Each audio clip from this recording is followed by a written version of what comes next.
Topic हम start कर रहे हैं क्योंकि हमने कल से जो डिस्कशन की है वो होम्योस्टेसिस से रिलेटेड है। और अब यहाँ पर हमारी जो डिस्कशन स्टार्ट हो रही है वो है actually structure of the skin, क्योंकि स्किन के से रिलेटेड हमारी जो हमारा नॉलेज है वो ये कहता है कि skin performs a very very important function known as thermoregulation. देखिए, दो तरह की रेगुलेशंस जो है ना वो तो बार बार होम्योस्टेसिस में उनका जिक्र आता है। ठीक है, जो होम्योस्टेसिस का टॉपिक है, there are two types of regulations which are repeatedly discussed under the homeostasis. One is osmoregulation, जो कि हमने किडनी में भी थोड़ी बहुत डिस्कस की। ठीक है, किडनी में भी हमने डिस्कस की। और उसके अलावा हमने ये भी देखा कि ऑस्मो रेगुलेशन जो है वो इस हार्मोन के जरिए भी होती है जिसको हमने कल नाम दिया वेसोप्रेसिन, और वो बेसिकली हाइपोथैलेमस के जरिए होती है। तो वो हमने ये देखिए यहाँ पर एंटी डाययूरेटिक हार्मोन या वेसोप्रेसिन जिसको हमने कल नाम दिया था, तो उसके जरिए भी हमने कहा था कि ऑस्मो रेगुलेशन होती है। और ऑस्मो का मतलब है सोल्यूट। और ऑस्मो रेगुलेशन का जो बेसिक मतलब ये होता है कि इसमें हम सोल्यूट मेंटेन करते हैं इन रिलेशन टू सॉल्वेंट। यानी हमने सोल्यूट की कंसंट्रेशन मेंटेन करनी होती है इन रिलेशन टू सॉल्वेंट, दोनों का एक स्टैंडर्ड अमाउंट मेंटेन करनी होती है। दूसरा जो बहुत ज्यादा वर्ड आपको होम्योस्टेसिस में दिखता है बेटा वो है थर्मोरेगुलेशन। अब थर्मोरेगुलेशन जो है it is a very important phenomena, और ये दो लेवल्स पर होता है। एक होता है जिसको हम कहते हैं कि स्किन लेवल पे, और स्किन बहुत ज़्यादा रोल प्ले करती है। यानी यूँ कह लीजिए कि ये हमारा एक रेगुलेटरी ऑर्गन के तौर पे परफॉर्म करती है। यानी हमारे जो थर्मल रेगुलेशन है यानी टेम्परेचर रेगुलेशन है, उसमें जो मोस्ट वाइटल ऑर्गन्स हैं, उसमें जो मोस्ट इंपॉर्टेंट ऑर्गन्स हैं, उनमें एक स्किन है। दूसरा, स्किन जो है थर्मो रेगुलेशन वो परफॉर्म की जाती है हमारे फिजियोलॉजिकल लेवल पे। फिजियोलॉजिकल लेवल से क्या मुराद है, ये अब मैं आपको जो है यहाँ थोड़ा सा इसके बारे में बताऊंगा। ज़्यादा डिस्कशन इसकी आगे आएगी अगले चैप्टर्स में। फिजियोलॉजिकल लेवल से मुराद यहाँ पर हार्मोनल लेवल है, हार्मोनल लेवल। ठीक है, तो ये दोनों। आपकी स्क्रीन शेयर अभी हो रही थी, अभी बंद हो गई है। ओहो, अच्छा।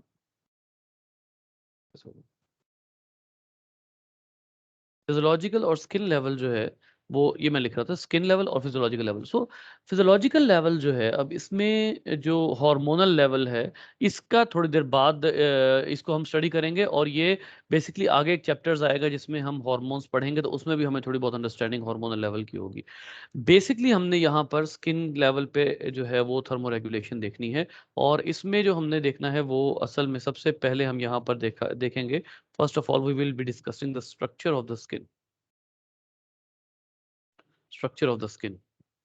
और ये जो स्ट्रक्चर ऑफ द स्किन है, स्किन का जो स्ट्रक्चर है, ये बेसिकली बहुत ही इंपॉर्टेंट है। किस लिहाज से कि इसमें हमें कई बातें पता लगेंगी कि स्किन के हवाले से स्किन क्या क्या करती है। एक छोटा सा रफ आइडिया ले लेते हैं स्किन क्या क्या करती है, उसके बाद फिर हम इसका स्ट्रक्चर भी रीड करते रहेंगे। पहले हम इसका जो है वो थोड़ा सा रफ आइडिया ले लेते हैं। For example, first of all what is the performance of the skin. Skin performs the sensory behaviour, जो हम हमारी बॉडी ने सेंसेस करने होते हैं, जो हमारी बॉडी जो है वो परफॉर्म करती है सेंसेस, यानी कि जितने भी, जैसे टच है, प्रेशर है, ठीक है, पेन है, ये सारे के सारे हमारी स्किन करती है। ठीक है, लेकिन असल में स्किन जो है ये काम स्किन का नहीं होता।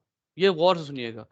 सेंसरी बिहेवियर या किसी भी चीज को रिसीव करने का या सेंस करने का जो काम होता है वो रिसेप्टर्स का होता है। हमारी बॉडी के ऊपर टच रिसेप्टर्स होते हैं, प्रेशर रिसेप्टर्स होते हैं। ठीक है, इसी तरीके से हमारी बॉडी के ऊपर पेन रिसेप्टर्स होते हैं। ठीक है, लेकिन ये रिसेप्टर्स सारे कहां पर होते हैं? ये सारे रिसेप्टर स्किन में होते हैं। ठीक है, यानी इसका मतलब ये हुआ कि आप जब स्किन पे टच करते हो ना, स्किन पे ऐसे टच करते हो, तो skin is not the one that actually feels. Skin के नीचे जो रिसेप्टर्स है ना, उन्होंने फील करना है कि आपकी बॉडी में को जो भी रिस्पांस मिलेगा, कोई भी स्टिमुलस मिलेगा। इसका मतलब ये हुआ कि if you remove the receptors from the skin, even the skin would not be able to feel any pain, touch और प्रेशर। यानी स्किन ने इन रिसेप्टर्स के लिए एक साइट प्रोवाइड की हुई है, और वो जो साइट है वो एक्चुअली स्किन को, it is enabling the skin to receive particular stimuli, और अगर वो आप वो साइट रिमूव कर दें यानी स्किन रिमूव कर दें या आप रिसेप्टर रिमूव कर दें, then you would not be able to receive the stimuli of sensory stimuli, for example touch pressure, फिर आप रिसीव नहीं कर सकेंगे।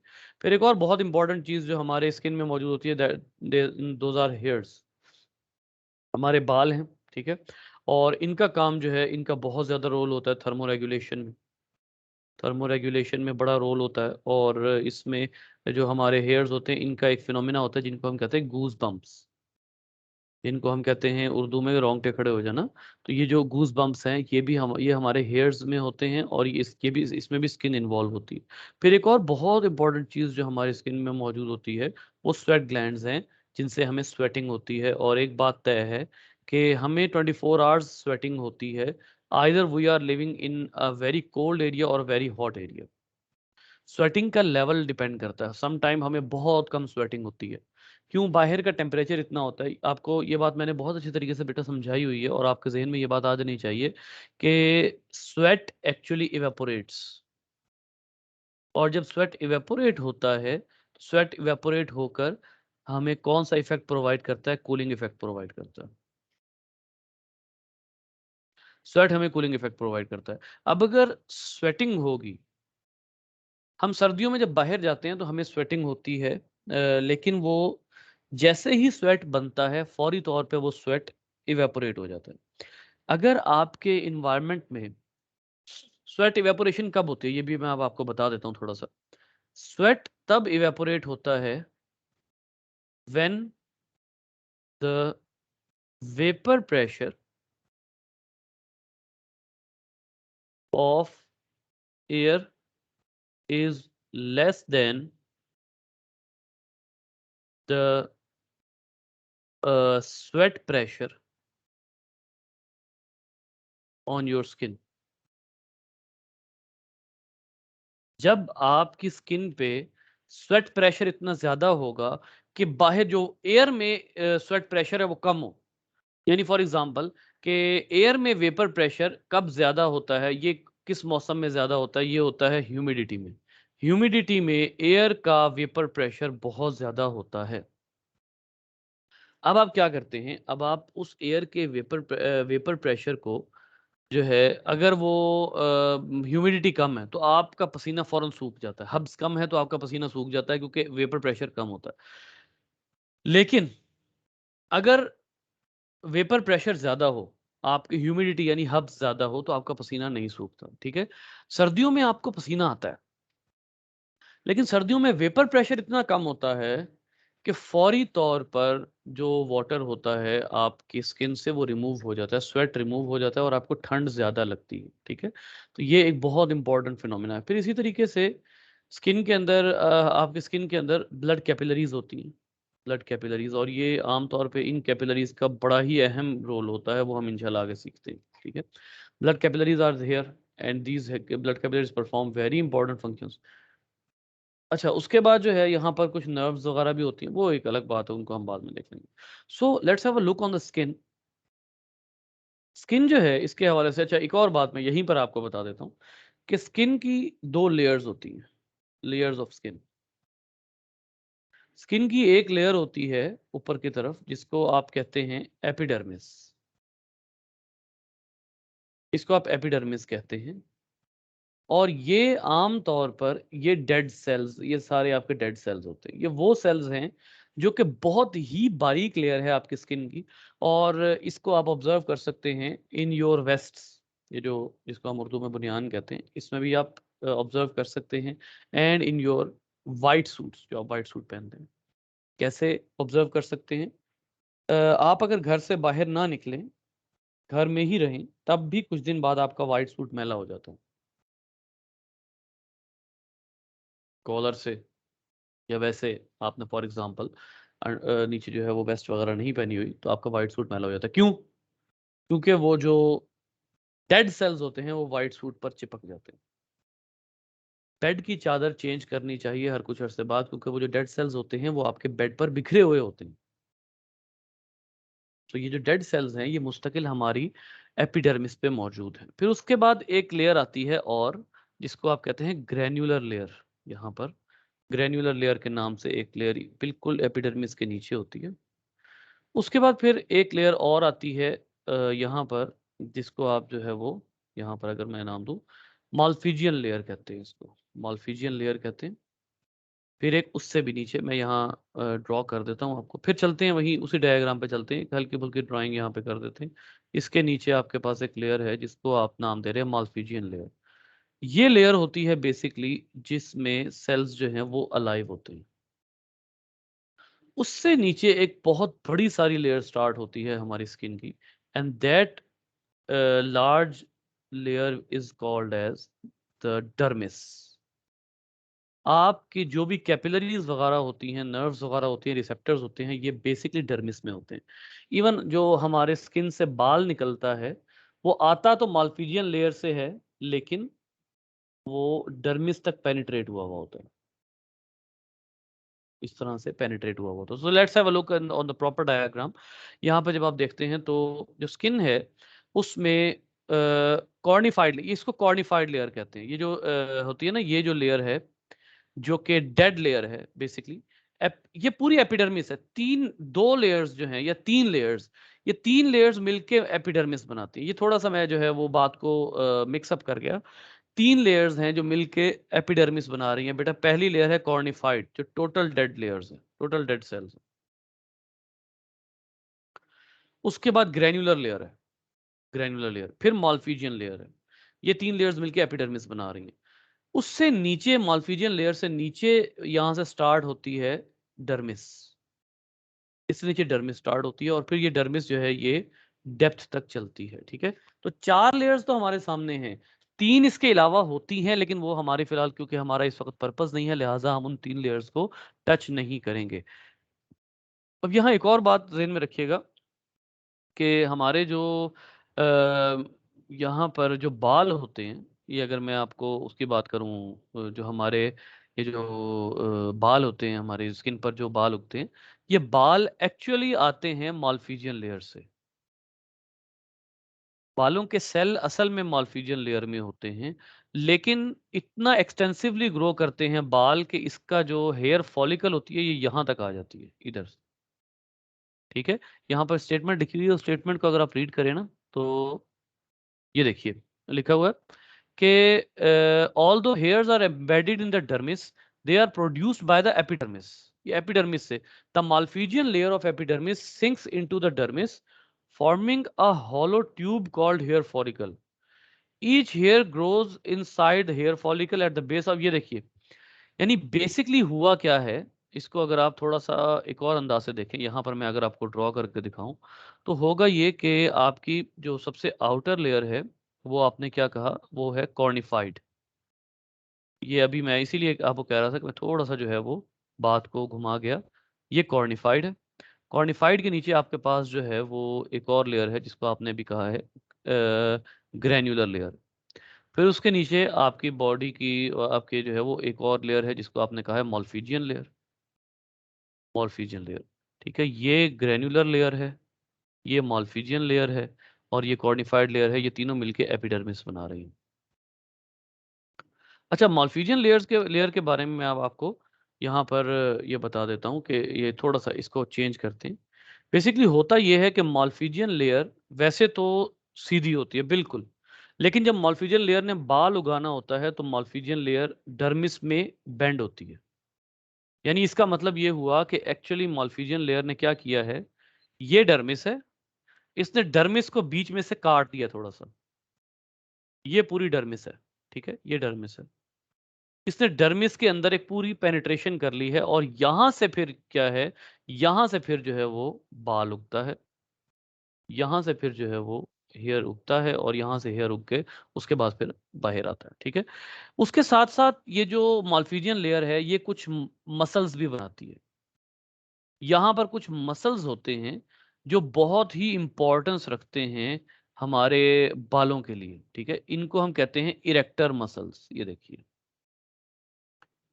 इनको इरेक्टर मसल्स कहा जाता है। ये इरेक्टर मसल्स डायरेक्ट जुड़े होते हैं हेयर फॉलिकल के साथ, और हमारे बालों को स्ट्रेट पोर्शन में या स्ट्रेट पोज में या गूज बम्प्स की फॉर्म में, यानी बालों को खड़ा करने में और बालों को जो है वो अपने वापस अपने पोस्चर में लाने में जिन मसल्स का रोल होता है वो ये इरेक्टर मसल्स होते हैं। इन इरेक्टर मसल्स ने अगर ये कॉन्ट्रैक्ट हो जाएंगे तो ये क्या होंगे, ये हमें हमें क्या कॉज कर सकते हैं, गूज बम्प्स। और अगर ये रिलैक्स हो जाएंगे तो ये हमारी बॉडी के जो ब्लैंकेट है, जो बालों का ब्लैंकेट है वो स्ट्रेट हो जाएगा। ठीक है, तो ये इरेक्टाइल मसल्स जो हैं वो यहाँ पर मौजूद होते हैं। फिर आपको कुछ रिसेप्टर्स यहाँ, प्रेशर रिसेप्टर्स मिलेंगे। ठीक है, स्वेट ग्लैंड्स मिलेंगे। मैंने जैसा आपको बताया स्वेट ग्लैंड यहाँ पर होता है, एक्चुअली स्वेट ग्लैंड यहाँ होता है लेकिन इसकी डक्ट बाहर तक आ रही होती है। गौर कीजिए, ये व्हाइट कलर की एक डक्ट यहाँ पर आपको मिल रही है। ये जो व्हाइट डक्ट आपको यहाँ से बाहर जाती हुई मिल रही है, ये एक्चुअली व्हाइट डक्ट जो है ये यहाँ आपका स्वेट प्रोड्यूस होगा, लेकिन जो स्वेट है वो यहाँ से बाहर जाएगा। ठीक है, तो ये स्वेट ग्लैंड्स होते हैं और ये बड़े ही इंपॉर्टेंट ग्लैंड हैं हमारी बॉडी के लिए, हमारे थर्मो रेगुलेशन के लिए। These are very very important glands. तो ये भी एक जो है वो बहुत इंपॉर्टेंट चीज़ है जो कि हमारे स्किन में मौजूद होती है। अच्छा, फिर एक और चीज़ जो हमारी स्किन में बहुत इंपॉर्टेंट मौजूद होती है वो है सब क्यूटेनियस फैट। क्यूटेनियस भी स्किन को रेफर कर रही है। स्किन से नीचे फैट की लेयर होती है। अब फैट की लेयर नीचे होती है। ठीक है, और जो टेम्परेचर रिसेप्टर्स होते हैं वो ऊपर होते हैं। रिसेप्टर्स वगैरह जो है वो फैट की लेयर के ऊपर होते हैं। हमारी जो भी फैट डिपॉजिट होनी होती है वो इतने एरिया में डिपॉजिट होती है, यहाँ से यहाँ तक। ठीक है, ये फैट यहाँ पर डिपॉजिट होती है और हमारी स्किन जो है ये एक्सपेंड हो सकती है फैट डिपोजिशन के जरिए। जो सबसे इंपॉर्टेंट बात मैं अब मैं आपको बताने लगा हूँ, एक तो यहाँ पर इन्होंने थोड़ा सा बताया हुआ है कि हमारी स्किन में जो है वो हमारे जो फिंगर नेल्स होते हैं ये एक स्पेशल प्रोटीन से बनते हैं जिसको कैराटिन प्रोटीन कहा जाता है। कैराटिन प्रोटीन बहुत ही इंपॉर्टेंट है बेटा, और ये हमारे बालों में भी होती है और ये हमारे नेल्स में भी होती है। ठीक है, तो ये जो बाल बना है ना, ये जो बाल यहाँ पर बना है ये कैराटिन प्रोटीन से बना है। ठीक है, अच्छा मैं आपको यहाँ एक और बात बताने लगा था कि हाँ, हमारी जो मालफिजियन लेयर होती है ना,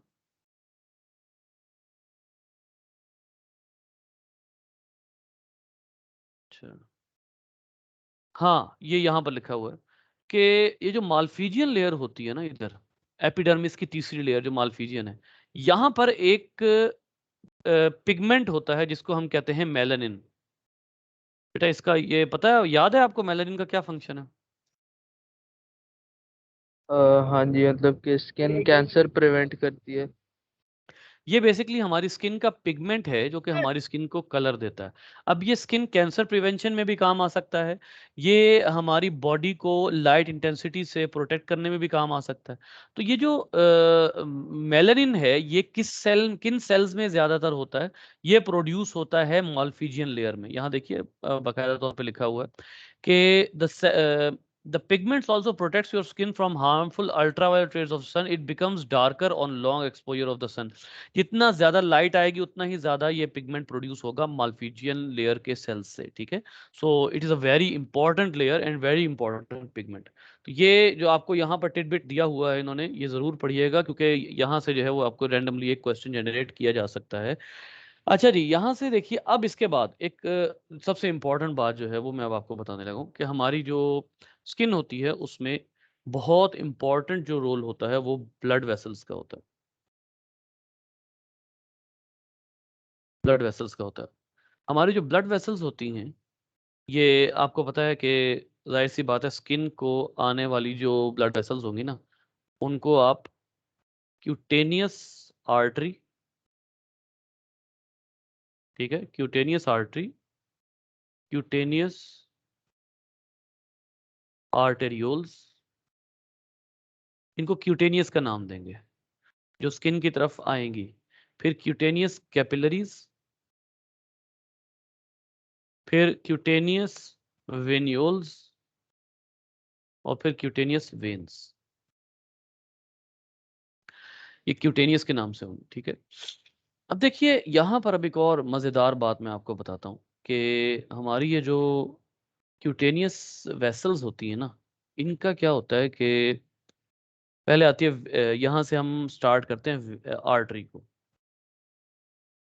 एक आर्टरी स्टार्ट होती है और ये आर्टरी जो है ये छोटे छोटे डिवाइड हो जाती है पार्ट्स में, ठीक है।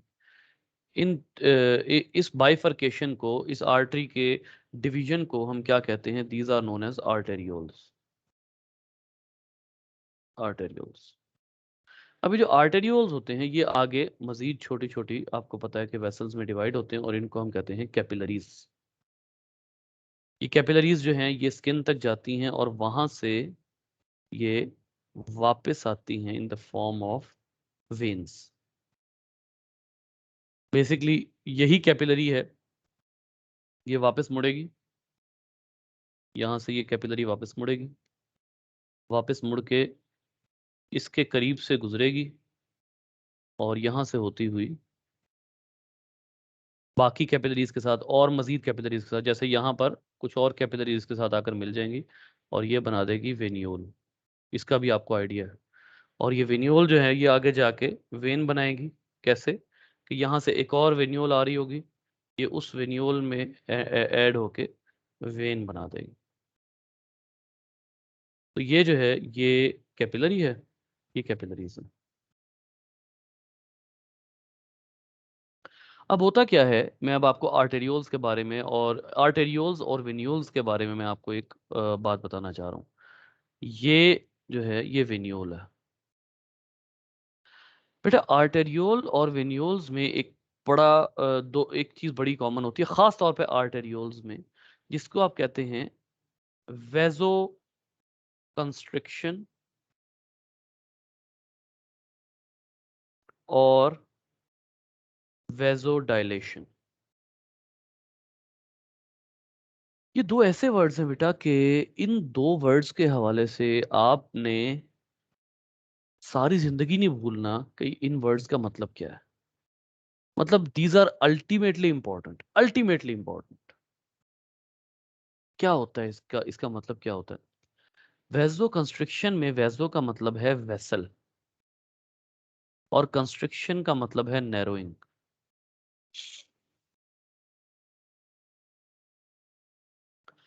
अगर आप आर्टेरियोल को नैरो कर दोगे तो क्या होगा?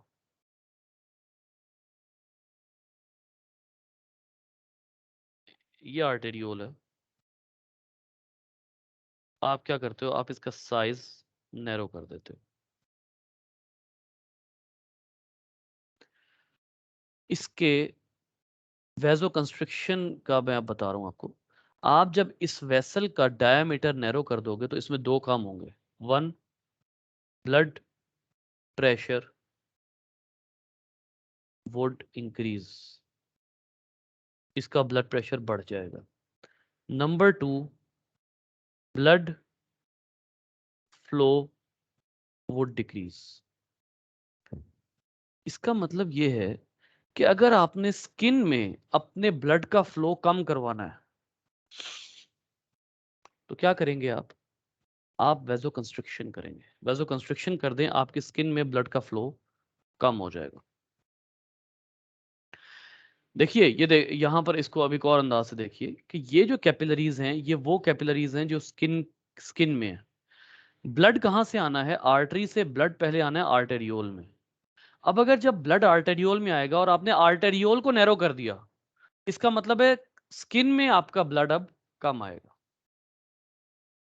यानी जब आप किसी भी वेसल को कंस्ट्रिक्ट करते हो, नैरो करते हो, तो आपका टारगेट ये होता है कि जहां पर ब्लड जा रहा है वहां ब्लड का फ्लो कम हो जाए। ब्लड का फ्लो कम करने के लिए आप वेजो कंस्ट्रिक्शन करवा देते हो, ठीक है। व्हाट इफ कि आपको ब्लड का फ्लो ज्यादा करना हो, आप क्या करवाओगे? वेजो डायलेशन आपकी बॉडी करवाएगी। वेजो डायलेशन, वेजो मीन वेसल और डायलेशन मीन एक्सपेंशन। आप क्या करोगे? आप वेसल एक्सपेंशन कर दोगे और वेसल एक्सपेंशन में वही जो उस एक छोटे से डायमीटर की वेसल थी वो अपने साइज में इंक्रीज हो जाएगी। Now this is vasodilation. अब यहां पे क्या होगा? ब्लड प्रेशर जो है वो लो हो जाएगा और जो ब्लड फ्लो है वो हाई हो जाएगा, यानी आपकी स्किन में ब्लड ज्यादा आना शुरू हो जाएगा। फॉर एग्जाम्पल ब्लशिंग, जो शर्माना जिसको कहते हैं, स्किन का पिंक हो जाना, खासतौर पे चीक स्किन का पिंक हो जाना, ये किस वजह से होता है? ये इसी वजह से होता है कि जब आपकी वेसल्स में ब्लड ज्यादा आना शुरू हो जाता है, यानी आपकी वेसल्स क्या हो जाती हैं, डायलेट कर जाती हैं। तो आप, इसका मतलब है वेसो डायलेशन हुई भी है और आपकी स्किन में ब्लड ज्यादा आ रहा है। अगर आपकी स्किन जरा सफेदी की तरफ जाना शुरू होती है या पिलाहट की तरफ, इसका मतलब है वहां पर ब्लड या तो कम आ रहा है या कोई और मसला है। लेकिन आमतौर पे नीली नीली जो होती है ना, जो नीलगू रंग होता है, उसका मतलब ये होता है कि उस जगह पर ब्लड नहीं पहुंच रहा, उस जगह पर ब्लड नहीं पहुंच रहा। ठीक है। वैसो कंस्ट्रिक्शन, ये बाज़ औक़ात लोग होते हैं जिनके, अब जैसे फर्ज करें, हमारे हाथ पैर क्यों ठंडे होते हैं सर्दियों में?